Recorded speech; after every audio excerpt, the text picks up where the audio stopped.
Hi, Safecracker here. A while back I watched some videos on YouTube about how to sharpen the chain for a chainsaw. There was some with the bench-mounted tools available from several manufacturers for sharpening chains. A couple of videos with files. I saw one video using an 4.5-inch angle grinder. Now, I've been sharpening chains for about 20 years, and I use a basic Dremmel type pencil grinder. Dremmel is great if you have a Ryobi or a off-brand that uses the same tools. That's great. The Dremmel 7/32 diameter stone, the Dremmel number 455. Yeah, 455. It's a 7/32 diameter stone. It's the one I prefer because that seems to be the most common radius in the chains. Now, the reason I use this 455 Dremel stone, the 7/32, is it is the closest to the diameter in this radius in the chain. It's the closest one I found.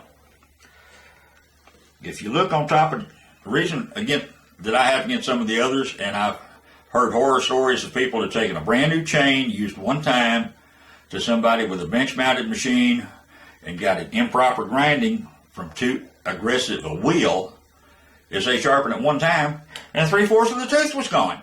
They couldn't have it sharpened again. With the Dremel, and watching what you're doing, following the angle, watching just until the dull edge is gone, and stopping, you can get many, many grindings out of a chain. If you look right here at the top of the tooth, you'll see a little bitty flat spot. It's that flat spot and dull. That flat is what's dull. You want to take that off. Follow the angle as best you can. Now, these manufacturers are going to tell you how critical this angle is. I'm not real convinced that angle is all that critical.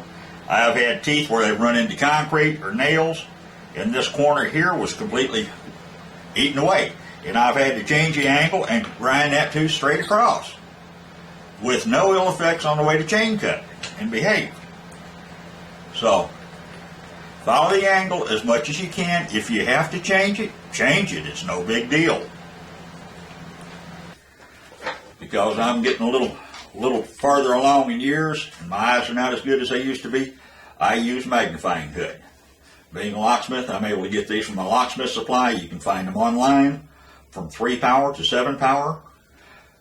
You learn how to use one, you get accustomed to it, you wouldn't swap it. You won't do without it when it comes to doing anything that is close-up work. These things just help you see so much better. And when you're sharpening a chain, you want to be able to see that edge come up to sharp. So let's sharpen a chain. When you're doing precision work like this, you want all the light on your subject that you can get, so don't be afraid to put a good light on it. Now, this is a special little board that I cut with a slot in it on the table saw for holding the chain in the proper position for grinding. When possible, leave the chain on the saw, set the whole saw on the table, and grind each tooth on the saw. It holds the chain steady, keeps the slack out of it, makes it much more manageable.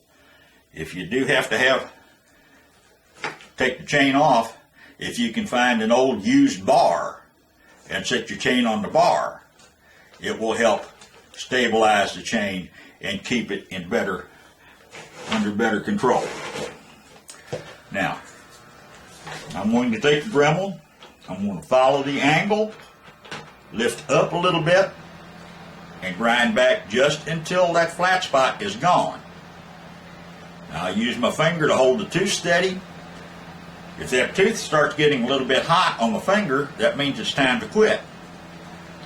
Let the tooth cool down a little bit. You do not want to turn a tooth blue and take the temper out of it and take the hardness out of it. You'll ruin your chain. So if it starts getting too hot to the touch, stop. I also like to push my chain in the same rotation as it cuts. That way my left hand back here is always on a cold tooth. I'm not putting my hand down on top of a freshly ground tooth and it burns me.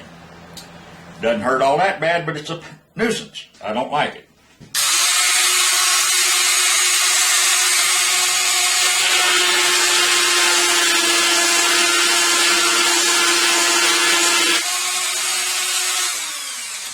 That tooth had a little bit of a dimple right in here in the very corner. So I took that off. I changed the angle just a hair.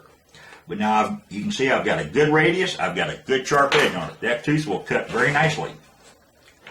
Here you can see it's worn a little bit here, as well as along the edge. You can see that flat spot, I believe.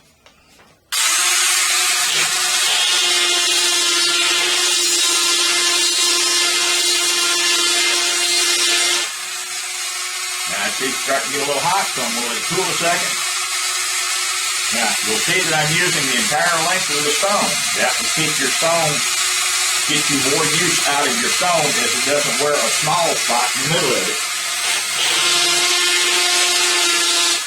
Now, I've got that piece up to satisfaction.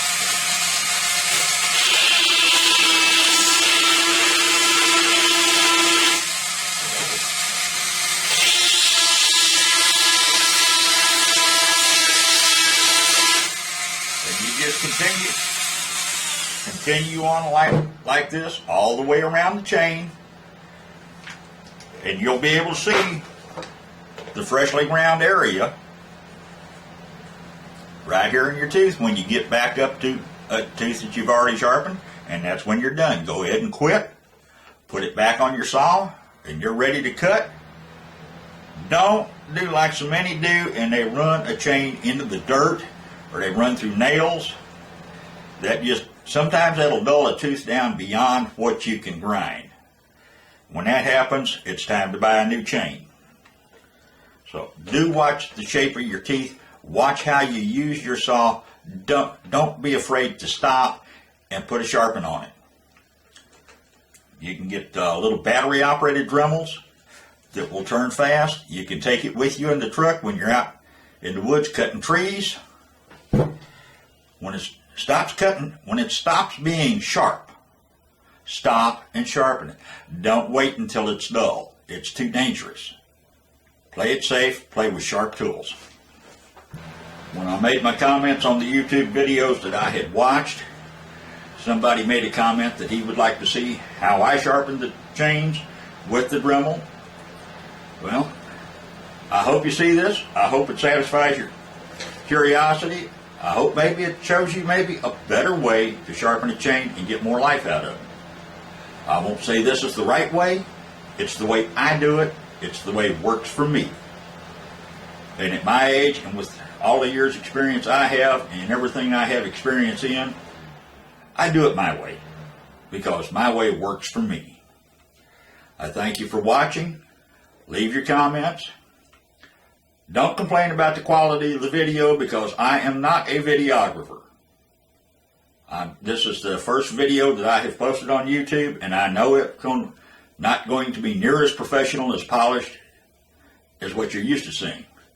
But this is my wood shop on a borrowed camera and the way I sharpen chains. Thanks for watching, and have a good day.